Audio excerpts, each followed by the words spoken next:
में मंदिर पर खालिस्तानियों का हमला हुआ। गुस्साए हिंदू संगठनों ने फैसला लिया तो वहीं सिखों का भी साथ मिला है। जानेंगे क्या चल रहा है यहाँ पर। तो वहीं दूसरी तरफ आखिरकार वॉरेन बफेट 300 बिलियन डॉलर से ज्यादा पैसा कैश लेकर क्यों बैठे हैं, क्या करने वाले हैं और भारत को इसका बड़ा फायदा क्यों मिल रहा है। जियोपॉलिटिक्स में बहुत कुछ चल रहा है, हमेशा की तरह जानने को मिलेगा बहुत कुछ। आइए जानते हैं इन खबरों को विस्तार से। कनाडा के ब्रैम्पटन में मंदिर में हिंसा और श्रद्धालुओं के साथ मारपीट पर हिंदू संगठनों ने कड़ी प्रतिक्रिया दी है। हिंदू संगठनों ने खालिस्तानियों के बढ़ते हौसले और हिंदू समुदाय पर हमलों को देखते हुए जस्टिन ट्रूडो सरकार से सवाल किए हैं। Canadian national council of Hindu और हिंदू फेडरेशन के ने मंदिर के पुजारियों और हिंदू अधिकारों के लिए लड़ने वाले समूहों के साथ मंदिर पर हमले के बाद एक आधिकारिक बयान जारी किया है। साथ ही ये फैसला लिया है कि राजनेताओं को अब राजनीतिक उद्देश्यों के लिए मंदिर आने की अनुमति नहीं दी जाएगी। Canadian national council of Hindu और हिंदू फेडरेशन ने अपने बयान में कहा है कि ब्रैम्पटन में मंदिर में हमला हिंदुओं की सुरक्षा को लेकर सवाल खड़े करता है। खालिस्तानियों की हिंसा और हिंदुओं पर हमलों की घटनाएं लगातार सामने आ रही है। ऐसे में इस घटना की जांच और इसमें शामिल लोगों पर कार्रवाई बेहद जरूरी है। साथ ही फैसला लिया गया कि मंदिरों में राजनीतिक गतिविधियों को इजाजत न दी जाए। ओंटारियो सिख और गुरुद्वारा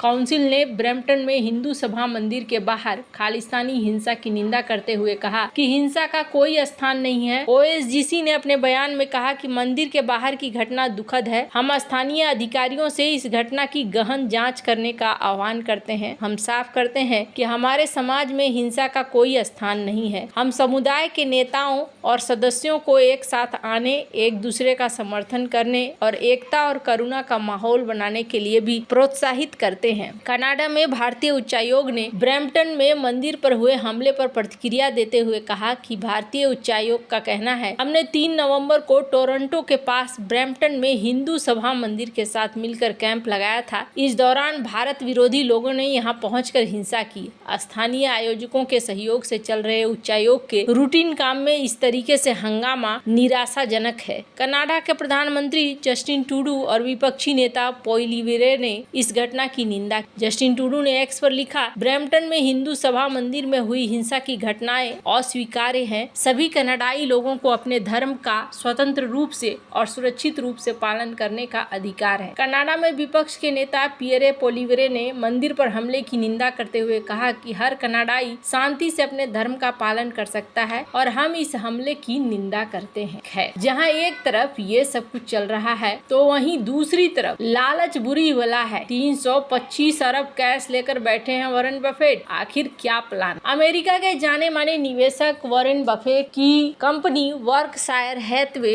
लगातार अपना कैश बढ़ा रही है। तीसरी तिमाही में कंपनी के पास कैश रिजर्व रिकॉर्ड 325 अरब पहुंच गया है। ये एक बहुत ही बड़ा अमाउंट है और जब ये कैश लेके बैठते हैं तो दुनिया सोच में पड़ जाती है। भारत की सबसे मूल्यवान कंपनी रिलायंस इंडस्ट्री के मार्केट कैप से करीब 117 अरब डॉलर ज्यादा है। मुकेश अंबानी की कंपनी का मार्केट कैप अभी 208 अरब डॉलर है। 94 साल के बफे 1965 से वर्कशायर की अगुवाई कर रहे हैं। माना जा रहा है कि वह कंपनी के कमान वाइस चेयरमैन ग्रेग एबल को सौंपेंगे। सवाल यह है कि जब अमेरिका का बाजार रिकॉर्ड स्तर पर है तो बफे इतना कैश क्यों जमा कर रहे हैं? अमेरिका में S&P 500 इंडेक्स अक्टूबर 2023 से अब तक 40% चढ़ चुका है। यह कंपनी के 12 महीने के इतिहास में सबसे बड़ी उछाल में से एक है। साफ है कि बफे अपनी कंपनी को रिस्क में नहीं डालना चाहते हैं। न केवल उन्होंने कैश होल्डिंग बढ़ाई है बल्कि ट्रेजरी बिल्स को भी बढ़ाकर 288 अरब डॉलर कर दिया है। तीसरे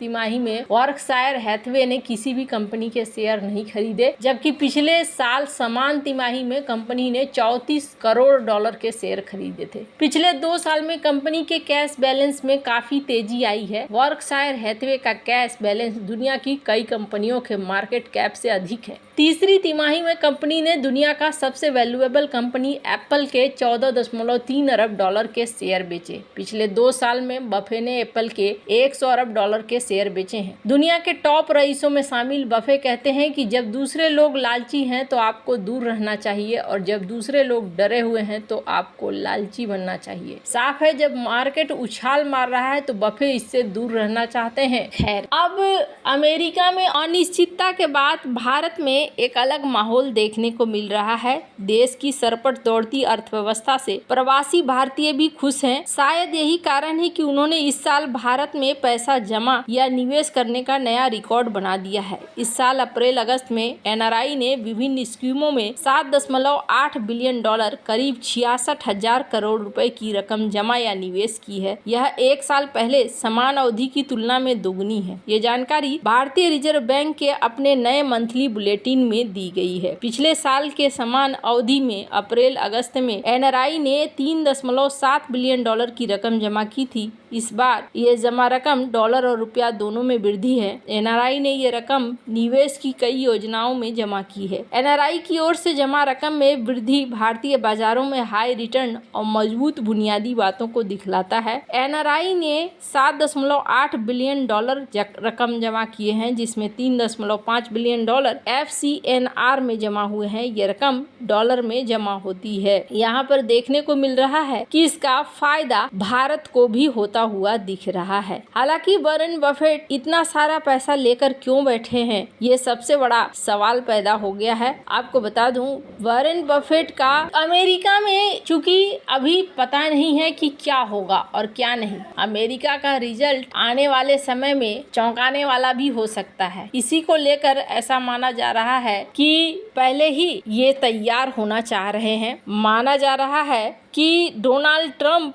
या कमला हैरिस दोनों ही, अगर ऐसा होता है कि डोनाल्ड ट्रंप हैरिस को हरा देते हैं, तो वॉरेन बफेट क्या करेंगे। आपको बता दूं, अगर ट्रंप चुनाव जीतते हैं तो ऐसा लगता है बफेट किसी भी शेयर को बेतहाशा नहीं बेचेंगे। कहा जा रहा है कि इनके पास कुछ ऐसे शेयर हैं जो प्रस्तावित नीतियों से प्रभावित हो सकते हैं, जैसे कि पूर्व राष्ट्रपति की सभी आयातित उत्पादों पर भारी टैरिफ लगाने और चीन से आयातित वस्तुओं पर अत्यधिक उच्च टैरिफ लगाने की योजना कुछ कंपनियों के लिए समस्याजनक हो सकती है। वॉर्कशायर के पोर्टफोलियो में सबसे बड़ी होल्डिंग के रूप में रैंक करने वाले एप्पल का नाम तुरंत दिमाग में आता है। कंपनी के अधिकांश उत्पाद और उन उत्पादों के घटक चीन और अमेरिका के बाहर अन्य देशों में बनाए जाते हैं। ये संभव है कि बफेट के पास लगभग सभी शेयर ट्रंप के प्रस्तावित टैरिफ से प्रभावित हो सकते हैं। निवेश बैंक का अनुमान है कि सार्वभौमिक टैरिफ के कारण अमेरिकी शेयर बाजार में 10% की गिरावट आ सकती है। ऐसे माहौल में बफेट के कुछ ही शेयर फलेंगे फूलेंगे, लेकिन मुझे नहीं लगता है अगर ट्रंप व्हाइट हाउस में वापस आते हैं तो ये बहुत सारे शेयर आक्रामक तरीके से बेचेंगे। ट्रंप की जीत पर बफेट क्या करेंगे, इसको लेकर अभी भी सवाल हो रहा है, पर माना जा रहा है कि बफेट कुछ शेयर खरीद सकते हैं, पर अभी इसको लेकर कुछ भी कहना मुश्किल है। वैसे आपको क्या लगता है, इन सब मामले में आपकी क्या राय है, कमेंट कर जरूर बताएं। जल्द मिलते हैं अगले वीडियो में नई खबर के साथ।